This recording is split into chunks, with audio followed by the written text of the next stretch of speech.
Welcome back to Energetically You. I'm your host, Megan Swan. I am a wellness mindset and integrated wellness business coach. Today, I'm very excited to interview a new friend of mine. Her name is Jessicamariestep.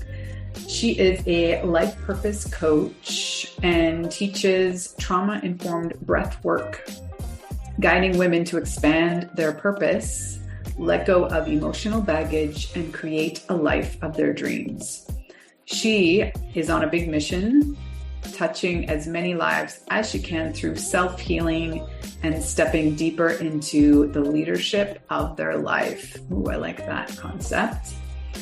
To make ultimately a bigger impact on the world. We're going to get into all of that shortly. She is a former corporate fashion and marketing employee. She's also a former fitness coach. That's actually when I first met her several years ago. And we're going to talk a lot about how the up-leveling or the prioritization of different aspects of taking better care of yourself ultimately helps you transform and find like the deepest purpose that you're here to serve. So let's dive in. Hey, Jessica. So first off, do you go by Jess, Jessica, Jessica Marie? What's your like warmest, fuzzy name that you like to receive? All of them work out really well. Yes, Jessica is intimate. Jessica Marie is just kind of like my brand. So whatever, okay, cool. Whatever feels good. How are you, and where should we start on your journey? Because I know we had a chat, and you, like me, have gone through sort of different progressions of what you've become passionate about up until today, working on. And I really first want to just dive into your journey. So wherever you wanted to start us off would be awesome.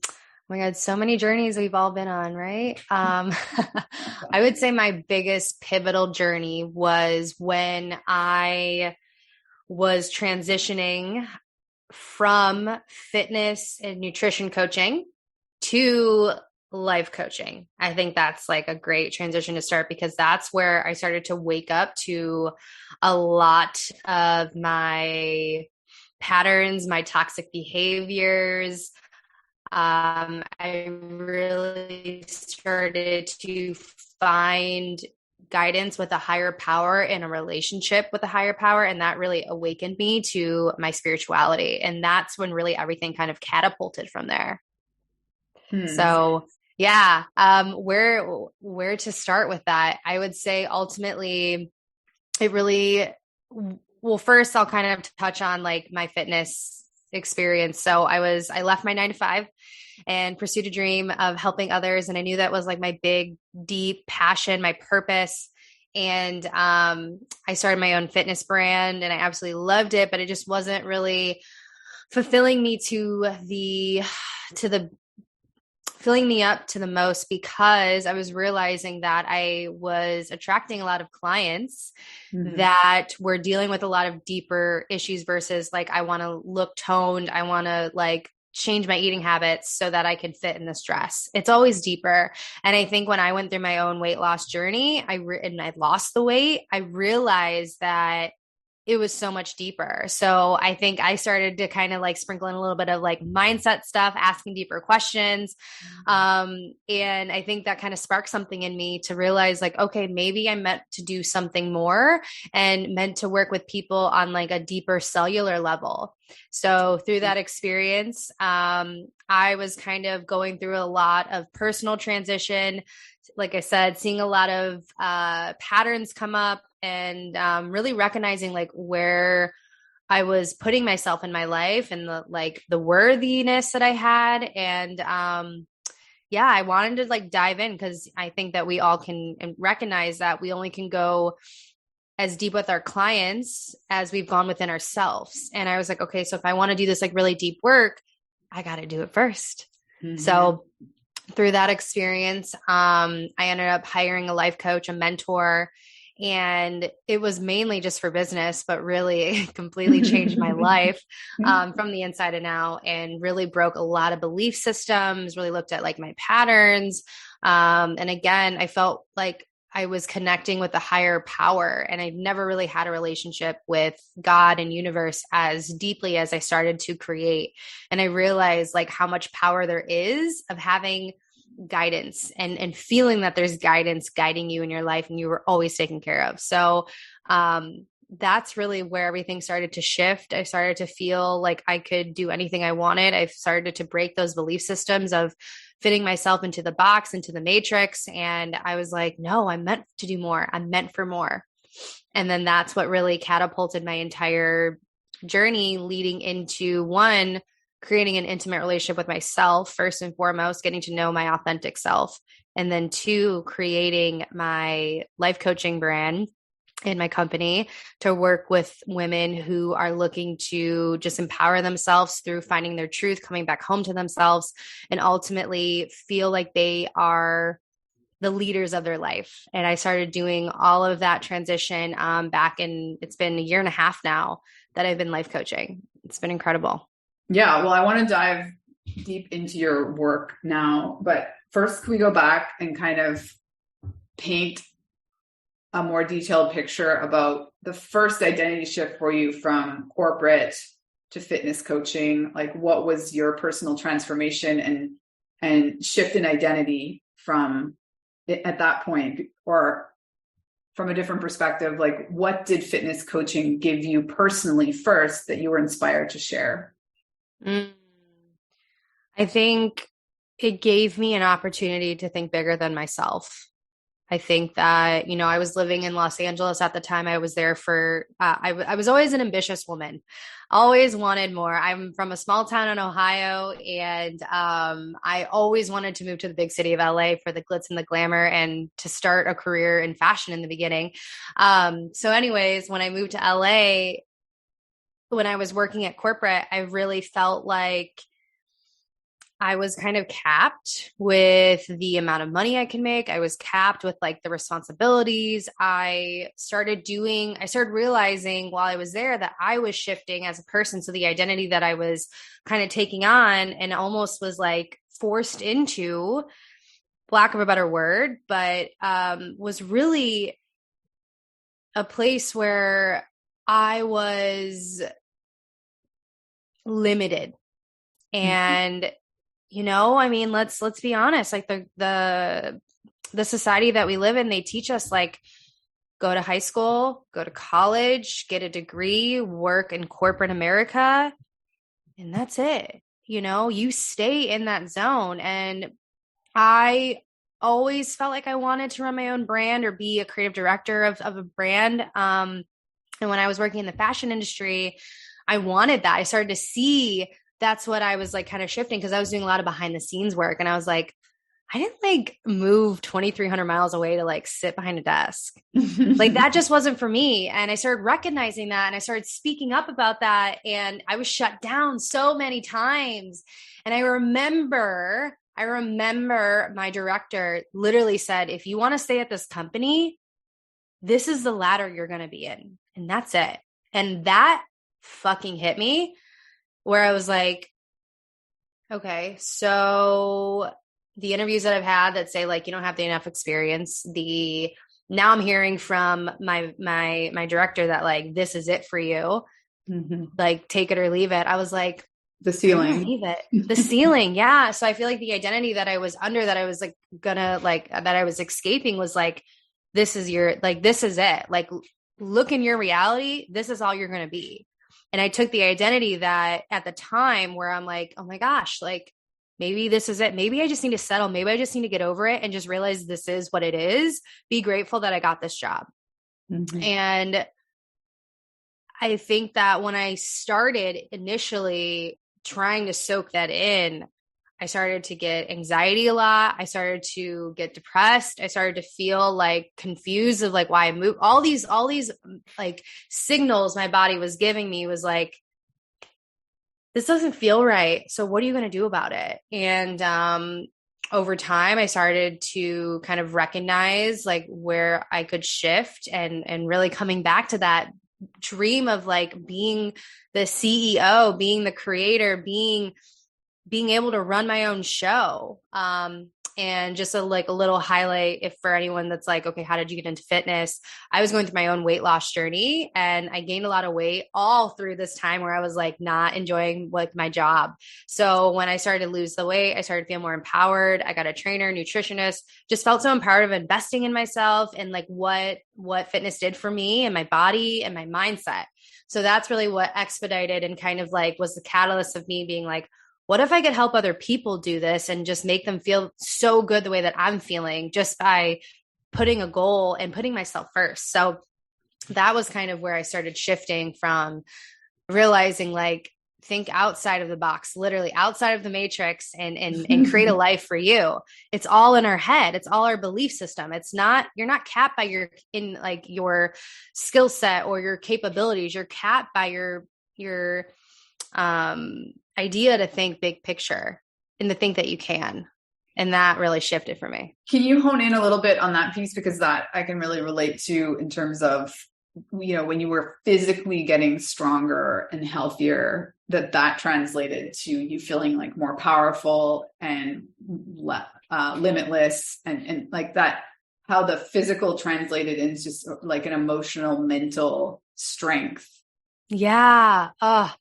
Well, I think once I started to honestly hire a mentor, a trainer, a nutritionist, really, and I call them mentors because they helped me understand my body the way that I couldn't, and they pushed me. And I'm all about having someone to like, I'm all about coaches having coaches, and I loved that aspect. And I think that's what really helped with my mental piece, because when I would see my personal trainer once a week, he would push me and he would like get into my head of like, it's all in your head, like move past the pain. So then when I started actually seeing the weight shift, I ended up doing a bodybuilding competition, and that was mental grit. Like I've never done something more empowered in my life, just to like, literally it's all mental. So I think once I completed that show, I was like, dude, I could take on the world right now. Like, and if anybody has done a bodybuilding show or cut and dieted for a long period of time, like, you know how much dedication and willpower you need. So I think to answer your question, that's really where it started for me, where it became mental and emotional, where I was like, if I can put my head in the game for anything that I want, whether that be owning my own business, whether that be a bodybuilding competition, whether that be whatever that is that I have a goal on, like I can do it. All I need is the willpower and the dedication to do it. And I think that's where I started to feel like, okay, mindset's a huge part of a fitness journey and a wellness journey. It's huge. It's not go to the gym 8 times a week. You can't do that, but you know what I mean? You can't go every single day. You can't eat super clean and then be like, okay, I feel good. You know, you gotta work on the mindset and around it of like, what's your why? Yeah. And so now you've like gone and done that like on a way deeper soul level. And you were touching on, you know, bringing in a relationship, like a deeper spirituality, a relationship with universe or God. And when you said that to me, it's like, that's like a shift in mindset in terms of trusting that there's, you know, something out there guiding us, that essentially you can trust on a deeper level that everything's going to work out either as it should, or, you know, like however, there's different ways of interpreting that, right? That it's all predetermined, or that, you know, that there's this guide and that you kind of choose which path based on that. But essentially it's kind of outsourcing this thing that individualism, which, you know, in Canada and the US, we're just marinating in individualism, that everything's on us. So when you allow this other mindset in and let it really, I like how you keep saying like on a cellular level, because I think that's what takes time. That's the practice of embodying this deeper trust. I don't know if that resonates with you. Yeah, no, it definitely does. I think that we all have something guiding us, whether or not you believe that or not, whether that's God, universe, spirit, source. At first it was just universe, and I never really felt like I had a relationship with God. And religion, I grew up Catholic, but I never was practiced in my household. It was almost like when you were in fear or you needed protection, you prayed to God. And I was like, this doesn't really like sit right. So, and I went to Catholic school too, up until I was like 8 years old. And then after that, like my mom believes in God. But again, like I said, we didn't practice it. We didn't go to mass and stuff like that. So when I got older, really kind of up until like 2019, 2020 is really when I started to like dive into that a little bit more of like, okay, there is something there. I feel it. I just don't know what it is. And I was very triggered by Jesus, by God, by Catholic school and like mass and like all the rules and like, things that go on with like religion. The shame and the guilt. Yeah, that too. And, when I started to kind of dive into spirituality, that just to me clicked. For me, there was something there that like felt like, I feel like if I could kind of like wrap words around it, I think that I was just getting in touch with my higher self, getting in touch with my inner guidance, right? And then that opened me up to having exploration with spirit, with source, with the universe, because I started to realize like attracts like, manifestation, understanding that our thoughts are so freaking powerful that we've manifested our entire lives up until this point. And to me, like these were things that really started resonating because I started seeing them come into fruition into my reality where I was like, holy shit, like I've been wanting that to happen and it just happened. I don't think there's a coincidence. I think everything is meant to happen to either teach you a lesson or to show you that like you've been doing the work to receive. So I think that's kind of where I started to realize like there is something guiding us no matter what you believe in. Like, I just think as humans, we have something there that is always directing us. And when you can kind of surrender and like lean into it, you start to see things unfold the way that they're supposed to. One, you're less triggered, you're less stressed because you're like, this was meant to happen and it's happening for me, not to me.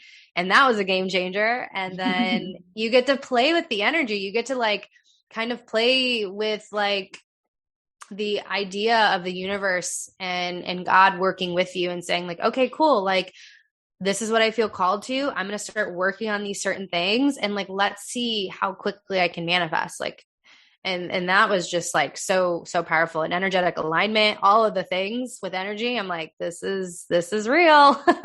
Yeah, I love how you're lighting up. Yeah, so let's shift to talk a little bit about the modalities that you work with clients. I know breath work is a big one. What else did you want to expand breath work. on? Let's do that.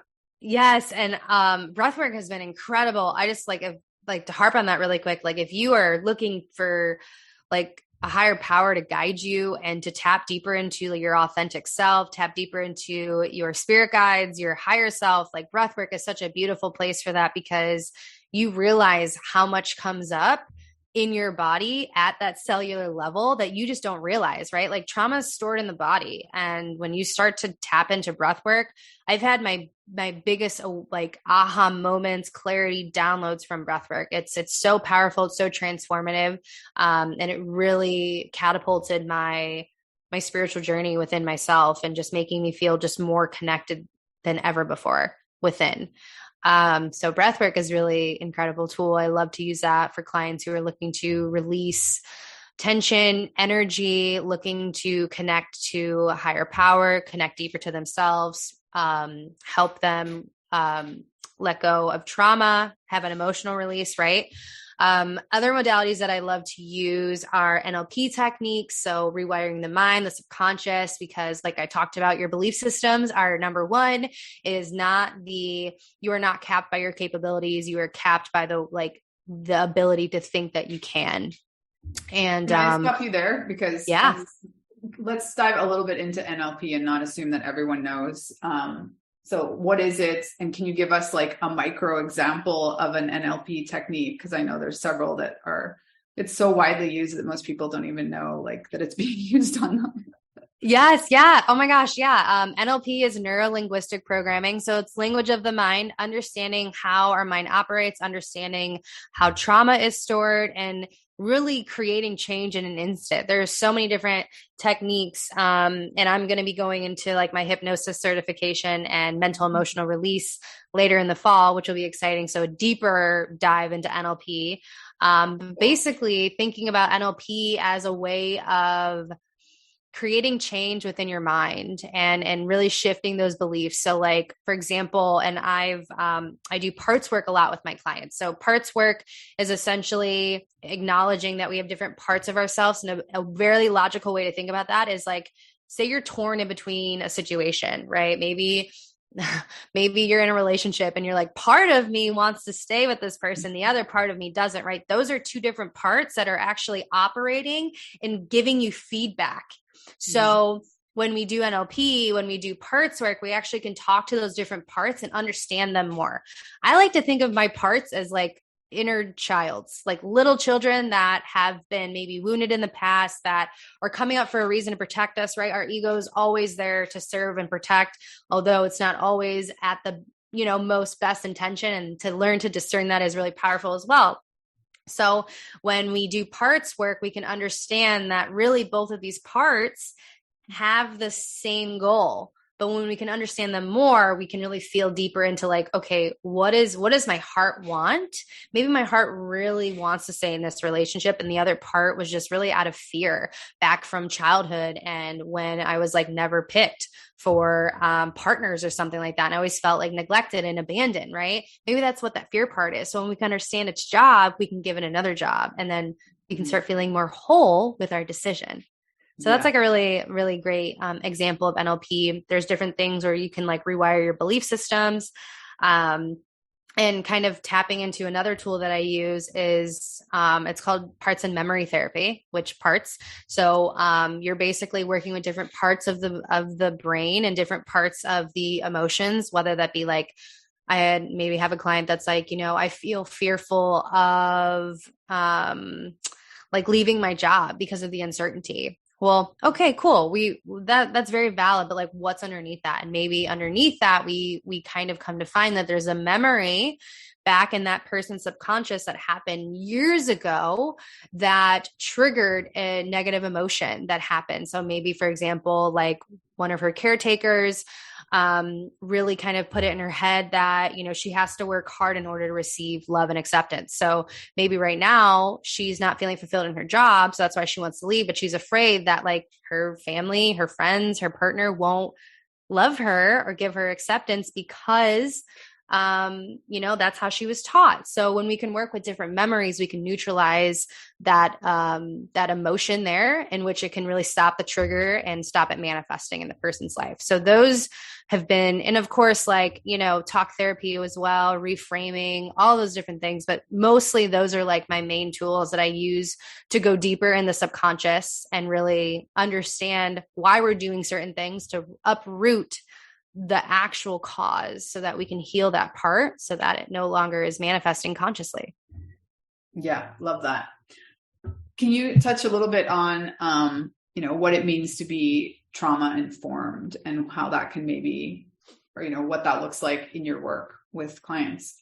Yeah. So trauma informed is just acknowledging we've all been through trauma. And the way that my coaching is that I work with people with trauma. I work with people who have been neglected in their childhood, who have been emotionally abused, who have been really just have like really low self-esteem, have anxiety, not the most empowered belief systems. Mm-hmm. So I just fell in love with working at the subconscious level, because to me, and just in my own experience, that's where the work is really done. Because if we can't find the root of things, then we're going to be constantly facing those problems. So when we can kind of dive deeper into where everything is kind of lying, we can uproot that. And a lot of like I have a lot of emotional regulation techniques as well. So a lot of like my trauma induced clients who have maybe heavier traumas, we can use different techniques to help them kind of cope with the emotions there. And, something I've really been deepening myself into is like emotional intimacy, having a relationship with your emotions, the shame, the guilt, the blame, the anger, and just allowing all of ourselves to feel all parts of it, and I think that that's really not normalized as often as like, okay, shove it down. You got to go, you're busy. You got to do this. You got to do that. You don't have time to feel. But I really teach my clients to feel all of those emotions, no matter how triggering it is, because when we can feel into it, we can understand it, give it compassion. We can bring that part closer to ourselves, and then we can integrate it. And that's the beauty of healing when we can get to that place. Yeah, I love this combination of tools that you have in your toolbox. I love the phrase that you use, the leadership of your life. Can you tease that out a little bit and tell us, why you use it and why you love it? Yeah. So, I've been working a lot with coaches, entrepreneurs, women who have purpose, who want to amplify their purpose and really step into the leadership of their life.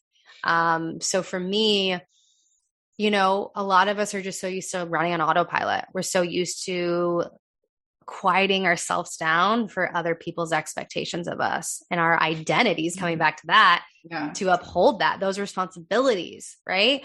But when we can really get quiet and say, what do we want? And we're like, I want this. Like, if I could dream big, I would do this. That's leadership. That's really showing yourself you can lead the way. You might not have all the answers, but at least acknowledging that's what you want. So when we can allow ourselves to step deeper into a leadership role, we become the creator of our life. And that to me is like, everyone is meant for more. We just sometimes, a lot of us, many of us, don't see the potential because we've never been in a place to see bigger than what the box that we're in. So I really love working with women to tap into that potential of themselves and step deeper into that leadership role and step deeper into the driver's seat of their life. Love it. So to kind of bring it all back, can you kind of walk us through what you see personally as the evolution of your own identity, and give us an idea of like what's your panoramic now, for like, where do you want to go? Where do you want to be like in 5-10 years, let's say? My identity. I want to drop all my identities. I want to just be good answer. And I think some people might be like, I get that. I feel that, but I think ultimately taking away the labels, because sometimes labels limit us. And I really feel like the evolution of myself is just constantly being a student of learning, of education, but also being a student of myself, constantly being in a place of dropping the ego, dropping again, the labels, the identities, and just like really sink into my heart and say, what does my heart want? Where do I feel aligned? And just constantly coming back to alignment, coming back to myself. Because to be really transparent, I was in a place before when I started business, when I first moved to LA, I was like all about like, oh, what are people going to think of me? I got to have the certain trendy outfits. I got to go to these really cool places in Hollywood. Right. And I was like, this isn't me. Like, I'm hanging out with the wrong people that don't value me, and for what? For attention. So that was a really big awareness that I created. And when I started business, it was the same thing. I think all business owners can, be really honest with themselves and say like, we were doing all the things to get attention, to get noticed, to get clients. And when I really had an awakening moment and an awareness of like, you got to be yourself, or else like it just isn't going to be authentic. And actually not putting authenticity out in the world is going to actually, you're going to receive the same thing. You're not going to receive authentic clients. You're not going to make money in your business because it's not coming from a genuine place. So I really had to get really deep with myself and really understand, okay, why are these shadows? Why are these triggers coming up? These insecurities? And, part of it I'm still working through. I'm still human. I'm still expanding myself, exploring myself. So in the next 5 to 10 years, I see myself running a company with just a huge mission to impact as many people as we can, to something that's deep in my heart is like creating retreats. I just had my first retreat this past year in Sedona. But I want to create more retreats. I want to create more in-person experiences for people to really tap into themselves and just really want to just step deeper into leadership within myself, within my company, within my business, and just starting to see that amplify. I just have such a big passion to help people just see their worthiness, come back home to themselves and feel like they can do fucking anything. Get out of the matrix. Live a life that you fucking love and really feel called to not settling in any part of your life. So I see myself hosting in-person experiences, coaching women, and ultimately just changing lives as I go and just touching as many people as I can. What that looks like yet, I don't know yet. I'm still playing with that idea, but just getting in person and doing the thing and having really incredible people to help support that dream and that mission and just kind of see where it takes me. That sounds like we're very aligned. Yeah, very much. That's why we are here. Well, I don't want to put you on the spot, but if there's like one sort of question that you've asked yourself either lately or over the years, or maybe like a mantra that helped shift you into sort of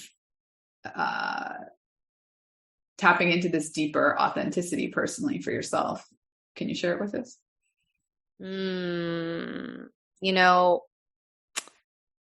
I think something that always comes up for me is I ask, is this in alignment? And if I could really get quiet with myself and sit there, I love to visualize. I think visualization is such a powerful tool to really see and tap into your potential, and even playing out other outcomes to really kind of go back to what do you really want? So something that kind of always kind of brings me back when I'm feeling out of alignment, inauthentic, is, I would say, just being honest. I really have a deep relationship with myself. So if I see myself kind of doing things out of character, or if I see myself doing things for the wrong reasons, like we all have an internal wisdom, we all have an internal guidance, and we know when we're doing something that's out of alignment. Like we know that. And just sometimes we still do it because of X, Y, and Z, right? So when you get that like if feeling or that irk, or like, this doesn't really feel good, listen to that. That to me is like my internal moral compass, if you will, of like, okay, we're not doing this for the right reasons, or maybe we're doing it for the wrong intention. And then it's honestly sometimes when stuff happens, you're like, okay, I get it now. The universe slaps you in the face. See? Literally. Yeah. So I think for me, it's just like really stop in your tracks and ask yourself, be humble for a minute. Like, is this something that you really want? Does this light you fucking up? And if it's like, no, or if it's like, well, this feels a little irky, that's your opportunity to kind of dig deeper and get curious. Always be curious about yourself. That is something that has constantly kept me evolving, is being curious of like, this isn't working. Why? What am I not feeling aligned with? How can I get back into alignment? Maybe it's doing nothing, or maybe it's shifting immediately, So, and really honoring like where there's space for you to create, to grow, to learn, versus always do, that contraction, that expansion phase that we're always in, either one. So really recognizing those parts in yourself, and then you'll just, if you have enough intuitive abilities and awareness, which I'm sure a lot of you already do, you'll know when there's times to stop and just really get real. Like, okay, where do I want to shift? If I could be honest. It's always asking, if I could be honest, XX, Y, and Z. Amazing. Well, I'm so happy we reconnected, and I really enjoyed this conversation. I'm looking forward to sharing it. If you wanted to direct the audience to connect with you, what's the best way? Instagram is where I hang out. That's like usually my vibe. I've been playing with TikTok, which has been super fun too. So they're actually the same handle. So it's Jessicamariestep, all one word. Come say hi, send a follow. If you guys have any questions on anything, I'm always here to chat. So thank you so much, Megan. This was such a beautiful conversation and I loved it. We'll have to have many more. Jessica. I look forward to our friendship in the future. We'll be in touch. Bye.